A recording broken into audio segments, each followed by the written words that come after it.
बुद्धि का चमत्कार। काशीपुर के जंगल में एक खूनी शेर रहता था।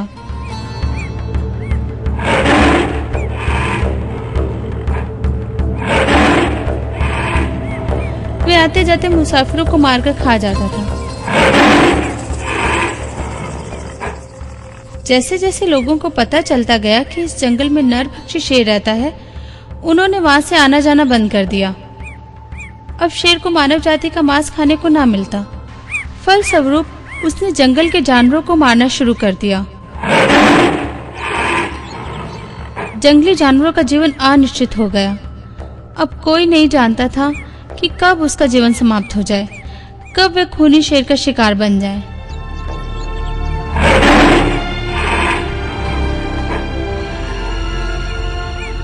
शेर के इन अत्याचारों से तंग आकर जंगली जानवरों ने मिलकर अपनी एक सभा बुलाई, जिसमें हाथी से लेकर खरगोश तक छोटे बड़े सभी जानवरों ने भाग लिया। सभा का प्रधान एक हाथी को बनाया गया। जब सभी जानवरों ने अपनी अपनी जगह ग्रहण कर ली तो हाथी ने उन्हें संबोधित किया। देखो भाइयों, इस समय हम सबका जीवन खतरे में है। न जाने कौन से पल वह खूनी शेर आकर हमारे जीवन को मौत में बदल डाले। ऐसे समय में हम सबको सोचना होगा कि निर्भय होकर जीने के लिए हम क्या करें। आखिर हम कब तक वनराज का यह जुल्म सहते रहेंगे। मगर किसी के पास कोई जवाब नहीं था। शेर के खिलाफ बोले तो क्या बोले।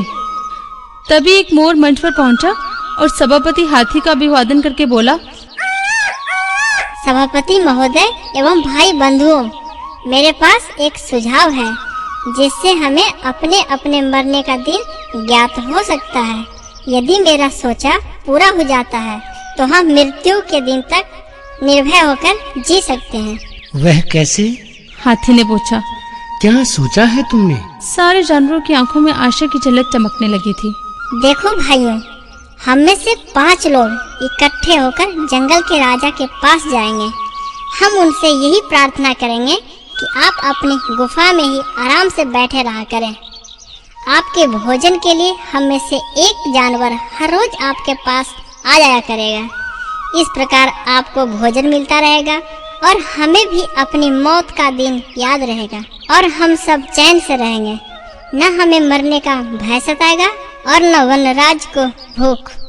सब जानवर इस बात को मानने के लिए तैयार हो गए और सभी ने मोर के सुझाव का समर्थन किया। सहमति होते ही 5 सदस्यों का दल मोर और हाथी की रहनुमाई में शेर के पास पहुंचा। शेर ने इस शर्त को खुशी से स्वीकार कर लिया। दूसरे दिन से ही जानवरों की पंचायत ने मिलकर अपने साथियों की मौत के दिन बांट दिए।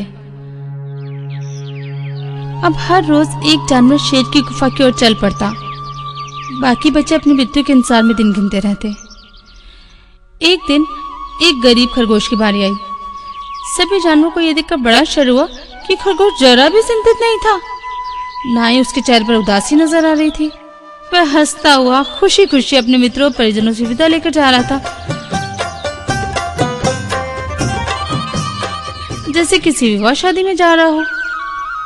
जबकि इसके पूर्व जितने भी जानवर शेर का भोजन बनने जाते, वे सबके सब रोते हुए जाते थे।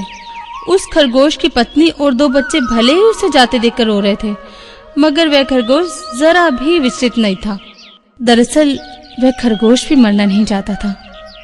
ना जाने क्यों उसकी अंतरात्मा उसे बार बार कह रही थी, तुम मरोगे भी नहीं, क्योंकि तुम एक बुद्धिमान जीव हो।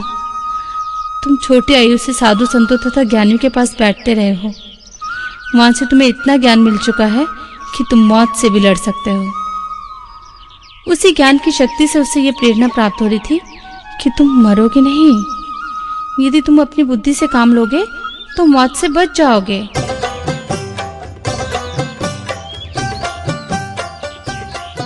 चलते चलते खरगोश मौत से बचने की युक्ति सोचता जा रहा था। तभी उसने रास्ते में एक पुराना कुआं देखा।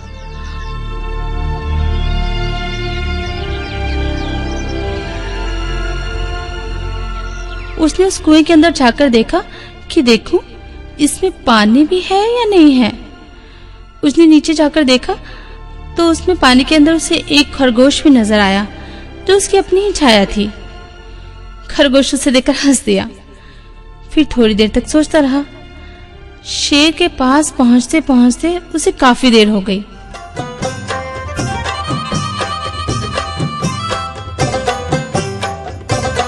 शेर जो पहले से ही भूखा बैठा था, खरगोश को देखते ही क्रोध से भड़क उठा और दहाड़ते हुए बोला, अरे ओ खरगोश के बच्चे, एक तो तू पहले से ही इतना पिद्दी सा है, तुझे खाने से मेरा पेट भी नहीं भरेगा, और दूसरे तू इतनी देर से आया है कि मैं भूख से मरा जा रहा हूँ। बोल, देर से क्यों आया? यदि उचित कारण ना बताया तो अभी तेरे पूरे परिवार का सफाया कर दूंगा। महाराज, अब क्या बताऊं? मुझे रास्ते में एक दूसरे शेर ने घेर लिया था। क्या बक रहा है?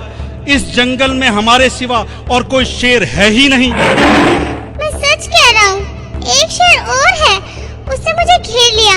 तो मैंने उससे कहा कि मुझे जाने दो, मैं अपने राजा का आहार हूँ, तो मैं आपको अपशब्द कहने लगा। क्या अपशब्द? उसकी इतनी हिम्मत? हम उसे मार डालेंगे। उसे क्या अधिकार है कि हमारे जंगल की सीमा में आने का? हम उसका खून पी जाएंगे। चलो, हमें बताओ कहाँ है। आज हम तुम्हें ना खाकर उसी के मांस से अपनी भूख मिटाएंगे। ठीक है महाराज, चलिए। चलो, कहीं ऐसा ना हो कि हमारे जाने तक भाग जाए। जब खरगोश शेर को लेकर उस कुएं के पास आया तो शेर ने चारों ओर नजर घुमाकर देखा। वहाँ दूर दूर तक किसी शेर का नामो निशान नहीं था। अरे ओ पिद्दे, कहाँ है वो शेर? क्या तू मुझे पागल बना रहा है? नहीं नहीं महाराज, ऐसी बात नहीं, मैं झूठ नहीं बोल रहा हूँ। झूठ नहीं बोल रहा तो कहाँ है शेर? देखिए महाराज, शायद आपसे डरकर वह इस कुएं में छिप गया हो। खरगोश लपक कर कुएं की मेड़ पर चढ़ गया और बड़े ही जोश से चिल्लाकर बोला, देखो महाराज, वह रहा, इस कुएं में छिपा बैठा है। शेर ने झांककर कुएं में देखा तो कुएं के पानी में उसे शेर नजर आया जो असल में उसकी अपनी ही छाया थी। क्रोध से भरे शेर ने आव देखा न ताव, क्रोध से गरजते हुए कुएं में छलांग लगा दी। उसका सिर पत्थरों से टकराकर खील खील हो गया। खरगोश खुशी से नाच उठा। बुद्धि सबसे बड़ा हथियार है। कहते हुए वापस अपने साथियों के पास पहुंचा तो वे सब उसे जीवित देखकर हैरान रह गए। और जब खरगोश ने शेर को मारने की पूरी कहानी सुनाई तो सब जानवर खुशी से नाच उठे।